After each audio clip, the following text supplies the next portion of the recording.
Sunday, August 6th, 2023. I'm Larissa. This is my video diary. Oh my god. So, Omar told me something yesterday that I didn't know, I hadn't heard about. And I don't usually like emotional over people who I've never met who've passed away, but he told me Pee Wee Herman, Mr. Paul Reubens, died. And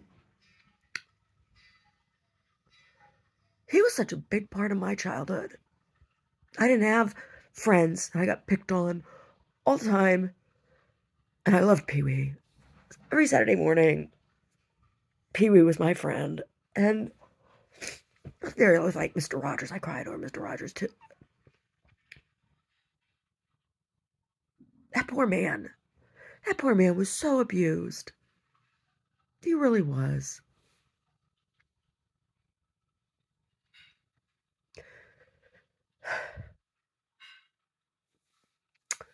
Rest in peace, Mr. Pee Wee Herman. Rest in peace, Mr. Paul Reubens. Thank you for being my friend when I was a little girl.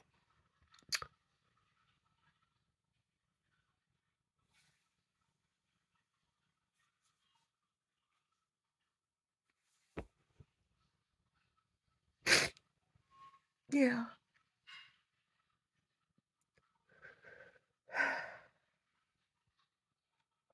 Him and Shane O'Connor both very abused people. Very abused people.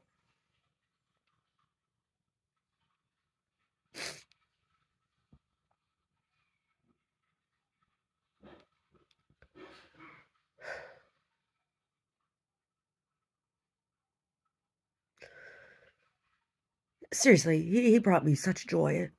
When I was a little girl and I was so lonely, I was picked on relentlessly as a child.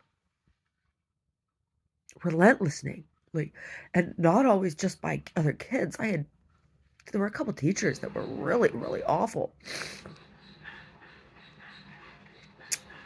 And Mr. Paul Reubens, he was there every Saturday, and he was always nice. And he got picked on too. It was like,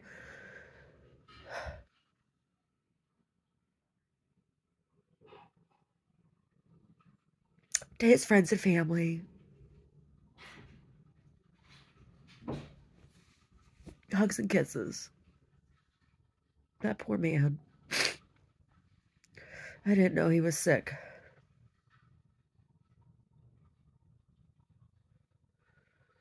Anyway, I'm feeling ornery. I've been feeling ornery. I'm getting ready to bleed.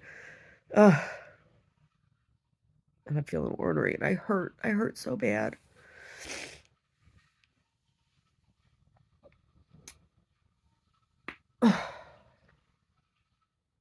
Anyway. Anyway. It's been hard. I was just thinking about how challenging it is interacting with people for me. It's hard. And it didn't used to be. It used to be something that was very easy for me. And I feel a little sad about that too. Even before the pandemic and everybody went on lockdown, I was living like that already for about 5 years. After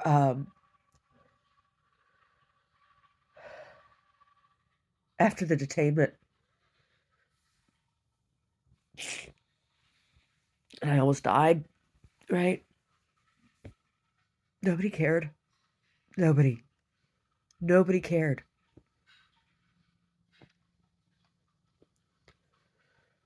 And I was living isolated like everybody lived during lockdown. I was living like that for 5 years before. So how long? It was like 3 years of the pandemic when people were living that. I lived like that for 8 years.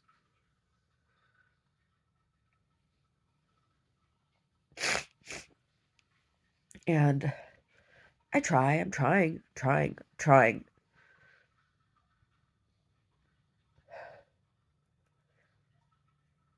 It's just, and it was doubly hard because we had just moved here to Santa Cruz. And when the pandemic started, and when we moved, I had so much, um, I had optimism that, oh, we're going to a new community, we're starting over, be able to meet some people, and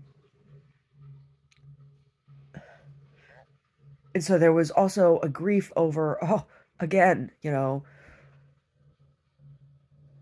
because now we've been here in Santa Cruz for 5 years, almost 6 years, and I still really don't know anybody. And I've had some pretty bad experiences here, at the hospital with the injury and, you know, the stuff that happened.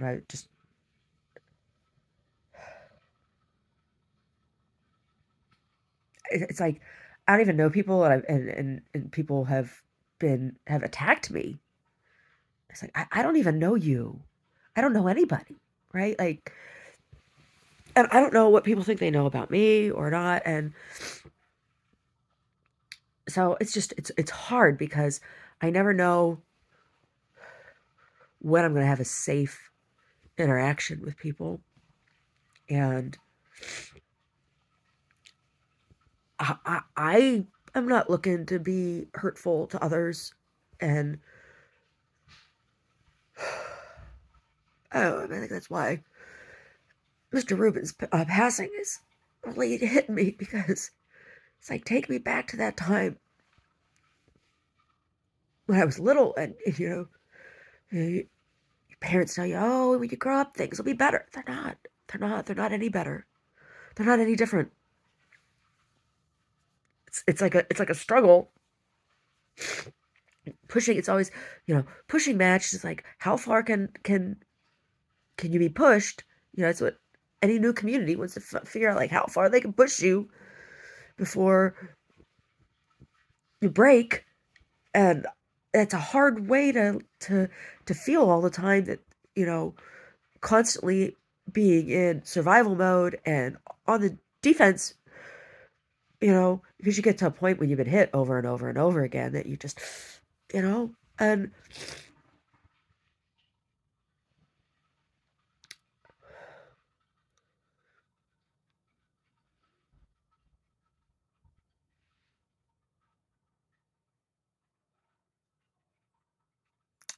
I'm just a very different person than what I used to be. The years have taken their toll, and the things that have happened to me have really taken their toll on me.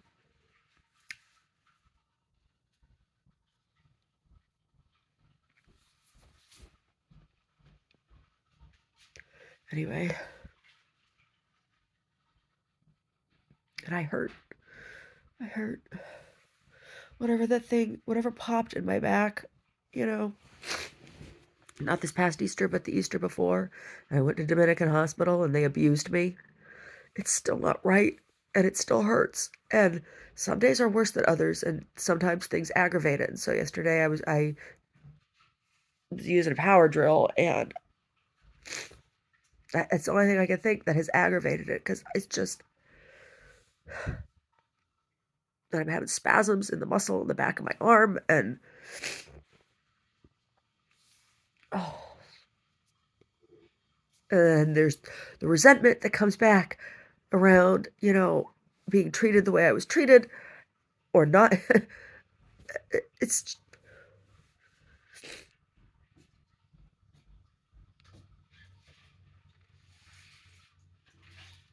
yeah, it's hard. I'm having a hard time right now today, because I hurt, and I got that sad news yesterday, and just feeling the way I'm feeling, reflecting on the past few years, and oh,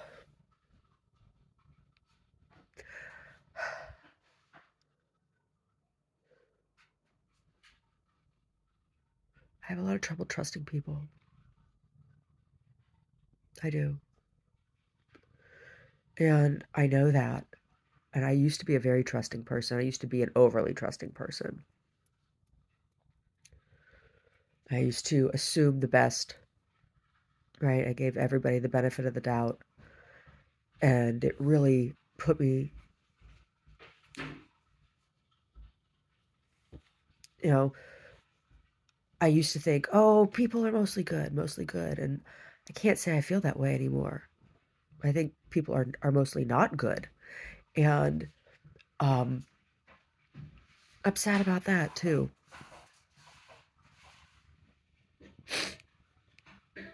right? It's hard when you don't feel that you have safety in any kind of relationship, right? Last time I saw my family, there was no safety in those relationships. None. There was no safety. Zero. So I don't want to have a pity party for myself, right? But geez, I'm allowed to have these feelings, and most of the time I just try not to dwell in them. I try to focus on positive things and the work I'm doing. And that's why part of the reason why my artwork is as prolific as it is, because I can hold my focus there, um, and not dwell on the other things,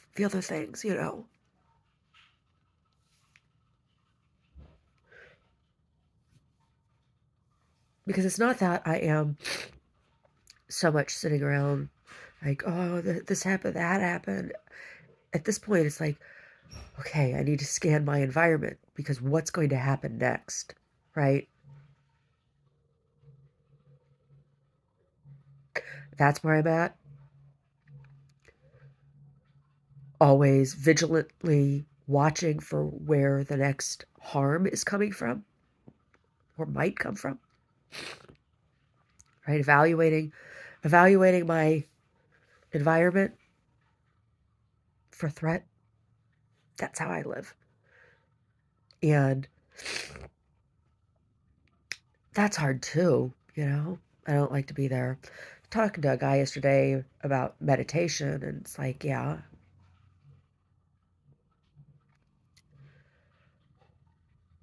meditation is frequently,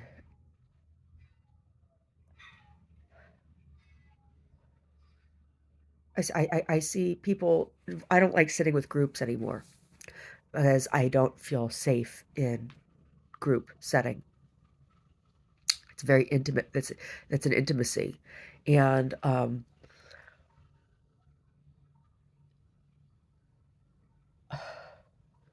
it's a luxury for a lot of people, right? It's an elitist kind of thing. And for me, it's not luxury. For me, it's fundamental, right? And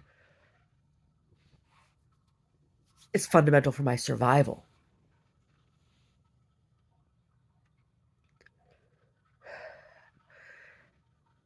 Living with the physical discomfort, number one, and then just trying to not focus on the horrendous things I've been through,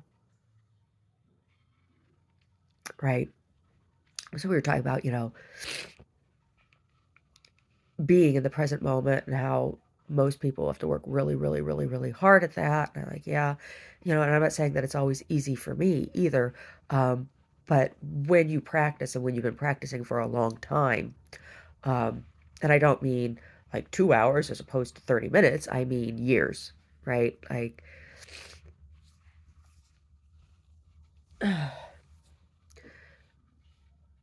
it's a little bit different now. But like I said, I don't sit in group anymore. I don't like meditating in group anymore. I don't feel safe meditating in group after things that happened. Yeah. Anyway,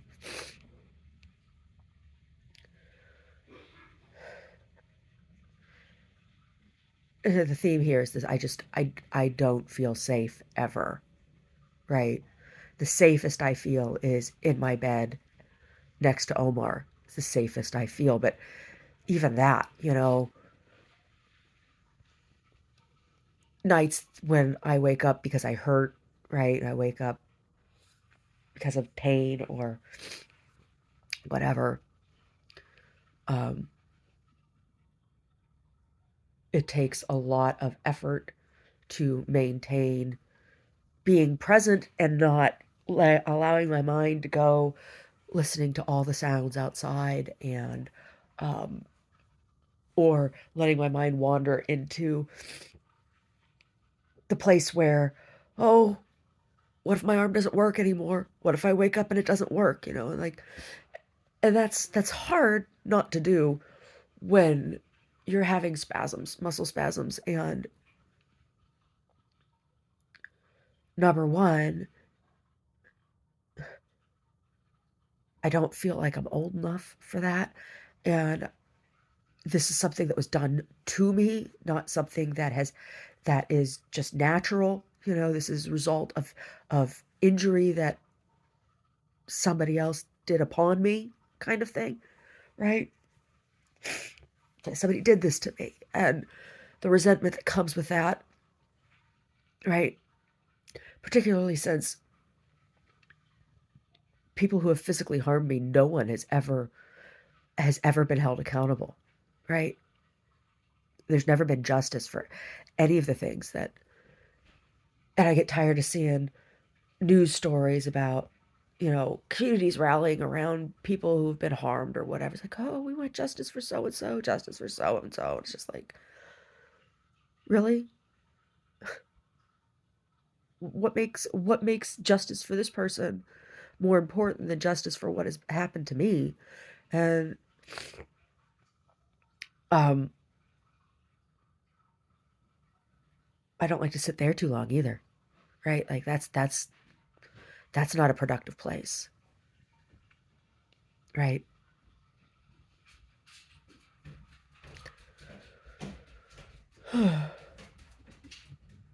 Here comes some coffee.